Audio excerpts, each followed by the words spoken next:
Welcome back, everyone. Today we're taking a deep dive into a topic that's, it's pretty mysterious and powerful, the Ophanim. Oh, yeah, they're also known as the Wheels of Fire. Right, the Wheels of Fire.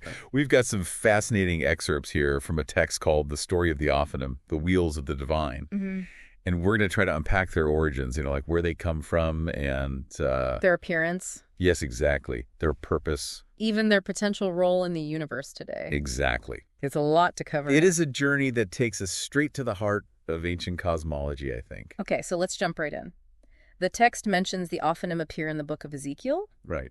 But they're not your average angel, are they? Not quite. You're absolutely right. The Ophanim are a distinct class of celestial beings. Okay. They're described in Ezekiel's vision of the divine chariot. Okay. So picture this: God's throne is being carried by cherubim, accompanied by these fiery, ever-moving wheels. Wow. So we've got this incredible visual. But what's the deeper significance here? What does this divine chariot actually represent? Well, it speaks to God's active presence in the universe. Correct. Think about it. A chariot's not static. Right. It's a vehicle of movement and action. Uh-huh. This imagery suggests that God isn't just a distant observer. Right. But a dynamic force, constantly interacting with creation. That's a really interesting point. So the Ophanim are literally the wheels that make this movement possible. Precisely. And their very name comes from the Hebrew word ophan, meaning wheel. Ah, see. Emphasizing their function as agents of divine movement. So they're not just along for the ride, they're essential to the chariot's function. Exactly. And that makes me wonder, what kind of movement are we talking about here? Is it just physical or something more? That's a great question, and it gets to the heart of what the Ophanim represent. Okay. So while their movement can be interpreted literally as God traversing the heavens, it also speaks to a deeper spiritual kind of movement. I'm curious, how so? What makes their movement more than just physical? Well, think about the concept of divine movement in the context of our own lives. Wow. We talk about moving towards enlightenment or moving through spiritual challenges. Right. This kind of movement isn't about physical location, I see. but about growth, transformation, and the unfolding of divine will. So you're saying the Ophanim might embody that kind of movement as well? Exactly. Their ceaseless motion could be seen as a metaphor for the constant evolution and unfolding of creation itself, driven by a divine purpose. Wow, that's a pretty profound way to look at it. Yeah. Okay, so we've talked about the symbolism of their movement. Right. But what about their appearance? Ah, yes. Ezekiel's vision describes them as wheels within wheels covered with eyes. What's the significance of that imagery? It's one of the most striking and enigmatic aspects of the Ophanim. It's a lot to unpack. It is. The wheels within wheels could represent the complexity and interconnectedness of creation. Okay. Each wheel constantly turning, influencing the others, perhaps symbolizing the intricate dance of cosmic forces. And those eyes. It's a bit unsettling, to be honest. What's the meaning behind countless eyes covering these wheels? It definitely makes a powerful impression. But those eyes you see are traditionally interpreted as representing divine vision. Okay. The all-seeing nature of God. So it's not about surveillance, but about omniscience. Exactly. It's about the idea that nothing is hidden from divine awareness. Okay. But it goes deeper than that. Think about the phrase, the eyes are the window to the soul. Okay. These eyes might not just be about seeing everything, Right. but about understanding everything. Oh, I see. The thoughts, emotions, and intentions of all beings. That makes me wonder, if the Ophanim embodies this divine vision, does that mean they have some kind of awareness or consciousness? It's a fascinating question. Yeah. And one that has sparked a lot of debate. I bet. Some believe they are sentient beings capable of thought and feeling. While others see them as more like instruments of divine will, extensions of God's own consciousness. So they could be messengers or maybe even agents of action. Exactly. And that leads us to another intriguing aspect of the Ophanim, their purpose. They're often described as attendants to God, guiding and supporting his chariot. But what does that really mean? Yeah, what does it mean to be an attendant to God? Is it purely a symbolic role? Right. Or does it imply some kind of active participation in divine affairs? That's where things get really interesting. Okay. We'll explore the Ophanim's purpose and their incredible powers and abilities right after this. We're back and ready to delve deeper into this. Oh, yeah. The purpose and capabilities of these Ophanim. Absolutely. You mentioned they're often described as attendants to God. Right. But that that term can feel a bit vague. What does that actually entail Oh, it's a good question. in the context of these celestial beings? It suggests a deep level of service and connection to the divine will. Imagine them, not just as passive passengers on God's chariot, but as active participants, guiding its movement, ensuring its smooth operation, and perhaps even influencing its course. So they're not just along for the ride. They're integral to the journey itself. Right. That makes me think about all those eyes we talked about earlier. Oh, yeah. If they have this all-encompassing vision, maybe it's not just about seeing, but about navigating. You're right on track. Think of them as cosmic navigators. Okay. Constantly scanning the universe, identifying obstacles, and charting the best course for the divine chariot. Wow. They could be the ones ensuring that God's will is manifested in the most efficient and effective way. That's a fascinating concept. The Ophanim as divine navigators, guiding the very flow of divine energy. It's powerful imagery. Throughout creation. Right. And their navigational skills might go beyond just the physical realm. Absolutely. Remember, we talked about their movement transcending space and time. Yeah. Perhaps they're also navigating between different dimensions or realms of existence. Could be. It's a fascinating thought. That's getting into some pretty mind-bending territory. It is. But it makes sense when you consider that the Ophanim are associated with such immense power. Yeah. The text mentions several specific capabilities like omniscient vision and cosmic movement, which we've already touched upon. But there are a few others that I'd love to unpack. Absolutely. Let's dive into those. What specifically caught your eye? Well, one that really stood out to me was divine judgment. Sounds pretty intense. It does. What does it actually mean for the Ophanim to be involved in divine judgment? Well, it's a concept that can be interpreted in different ways. Okay. On one level, it might refer to their role in upholding cosmic order, ensuring that everything functions according to divine law.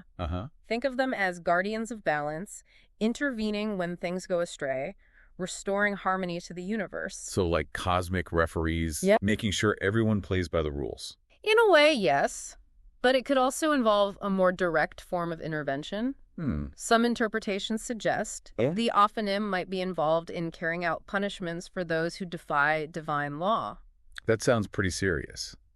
But what does it actually mean to defy divine law in this context? Oh, that's a great question. Are we talking about specific actions or a state of being?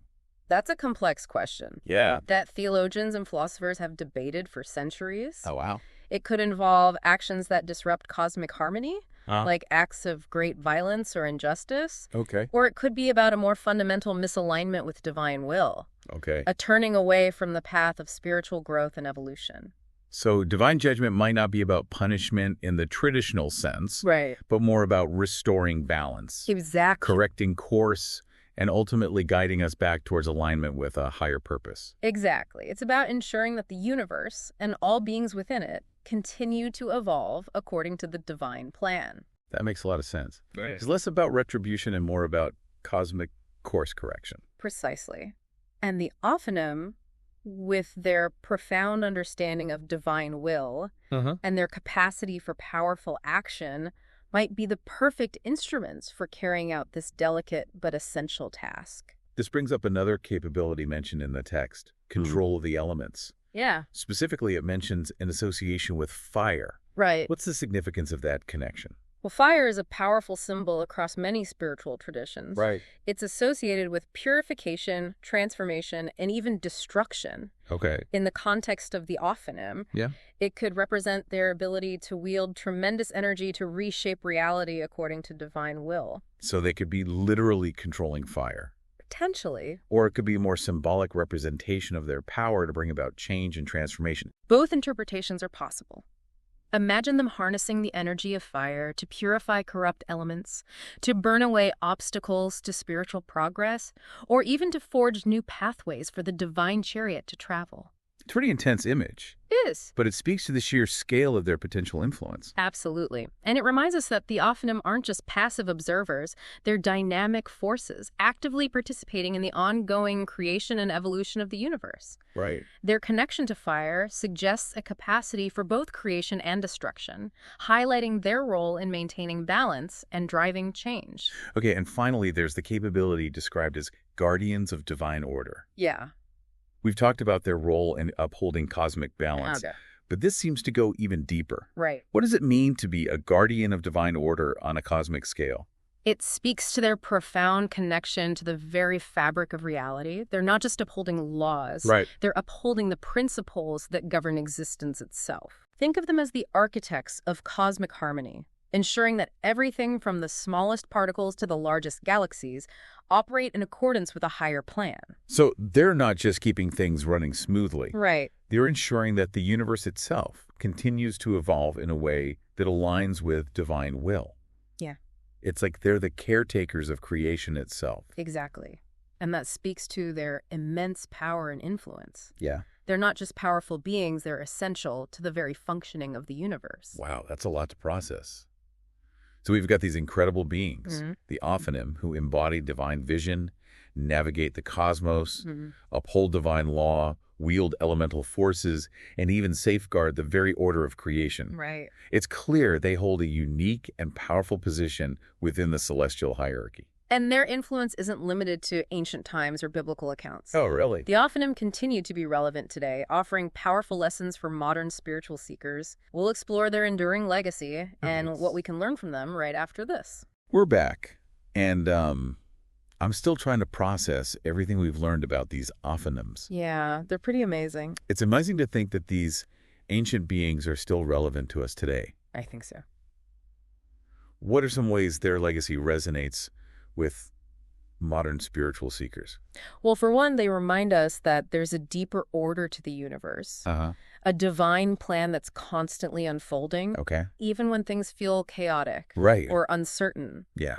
The Ophanim's ceaseless motion can be a source of comfort, a reminder that there's a higher purpose at play. It's like they embody the idea that even amidst the chaos, there's this guiding force, a cosmic dance that's always moving towards harmony. Right. It makes me think about the challenges we all face in our own lives. Maybe those challenges are part of that dance. Yeah. Opportunities for us to grow and evolve. Exactly.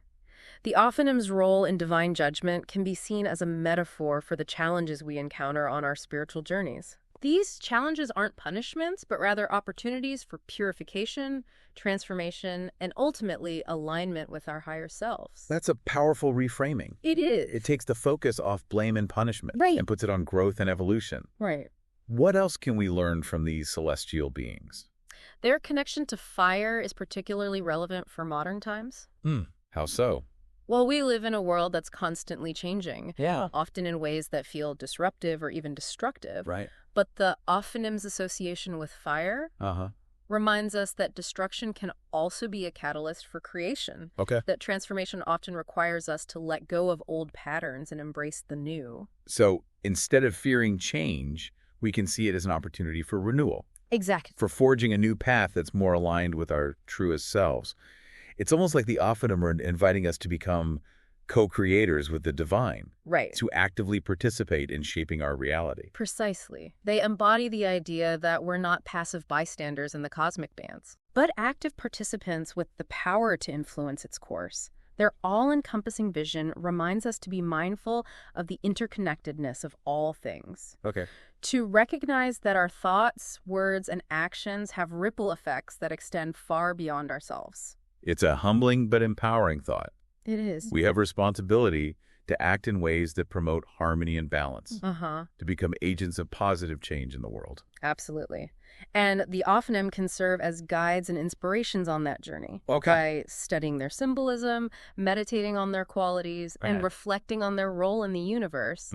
We can gain insights into our own spiritual paths and our potential to contribute to the unfolding of a more beautiful and harmonious world. It's incredible to think that these beings, described in these ancient texts, can still offer such profound guidance for our modern lives. I think so. They challenge us to look beyond the surface, to seek deeper meaning in our experiences, and to embrace our role as co-creators in this grand cosmic dance.